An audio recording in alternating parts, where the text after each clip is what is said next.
जैसे ही fuel filling cap को open करते हैं, एक एयर के लीकेज की, एक हवा के निकलने की आवाज़ आती है।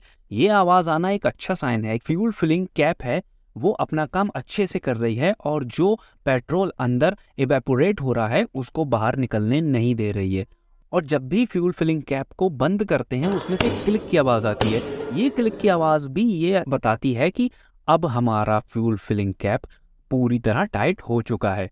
अगर ये दोनों आवाज़ें नहीं आ रही हैं तो डेफिनेटली फ्यूल फिलिंग कैप में कोई दिक्कत है और इसे रिप्लेस ही कर देना चाहिए, नहीं तो फ्यूल इकोनॉमी पर इससे असर पड़ेगा।